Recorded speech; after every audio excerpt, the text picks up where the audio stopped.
To solidify this challenge, may I invite you into my favorite world, the world of music. Are any of you musicians? What do? Drums. That's not a musician. You just beat stuff, man. Come on, man.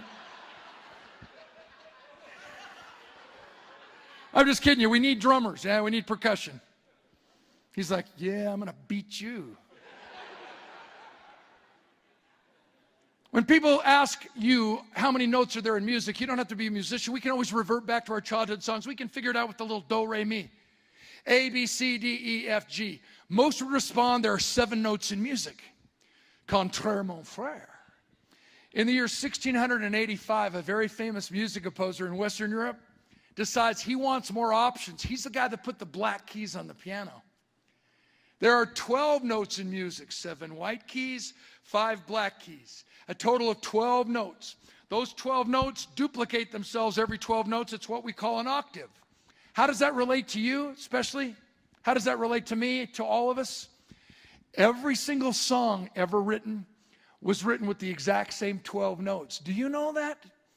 In every one of our languages, every song written was written with the same 12 notes. The only difference between one song and another song is the order in which those 12 notes fall and the timing and spacing in between the notes. I wish I had a boombox up here on stage. I could put on a magnificent display to make my point from the world of music. We could play a Rachmaninoff piano concerto using all 88 keys on the piano. We could play a little Wynton Marsalis smooth jazz. I'm a rhythm and blues guitar player. We could play a little Stevie Ray Vaughan, a little B.B. King. We could play a country ballad like My Wife Ran Off with My Best Friend and I'm Going to Miss Him Dearly. Are any of you into country music? I'm a country songwriter. I go to Nashville about every 6 weeks. I got some hits. Had I shot you when I met you, I'd be out of jail by now. Are you with me on this one, baby?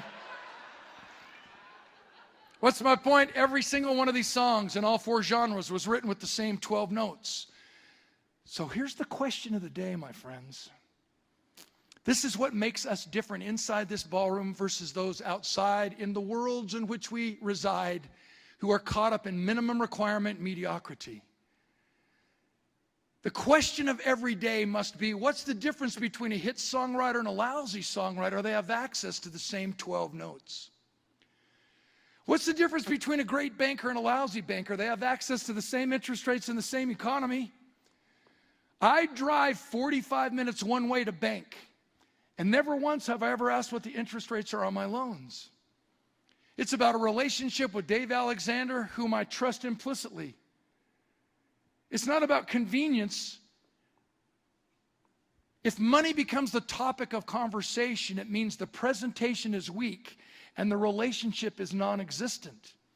How dare us talk about money, which is the lowest common denominator?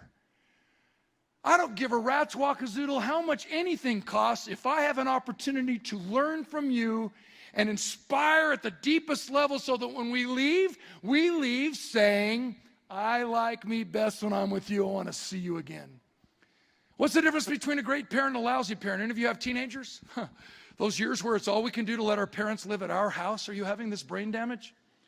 Try to introduce a word like curfew to our teenagers. What do they say? Come on, Mom, lighten up. You want me home by midnight? My friends get to stay out till Saturday. And we try to teach them and they see right through us. Growing up, my dad used to always tell my sister, you cannot go out with a guy who drives a van. One time this guy pulls up in a van. My dad's looking out the window. Debbie, you can't go out with him. He's driving a van. My mom says, why? You used to drive a van. My dad said, that's what I mean. You cannot go out with a guy who drives a van. Full circle. What's the difference between a hit songwriter and a lousy songwriter? What's the difference between a great distributor and a lousy distributor? What's the difference between a crown elite, guru, bad, hunk of burning love, whatever you got, whatever your title is, and a wannabe? Answer's the same. The difference between a hit songwriter and a lousy songwriter, passion, creativity, and imagination. For over 2 decades, we've been force-fed, you got to think outside the lines. You got to think outside the box. What if the answers are still in the box? Most people come to meetings, come in search of the new answers. Give me the secret sauce. I want to take copious notes. Give me some pixie dust. What's the secret? When in reality, don't you think we ought to come in search of the right answers? And the right answers have always been right, or we can't call them right.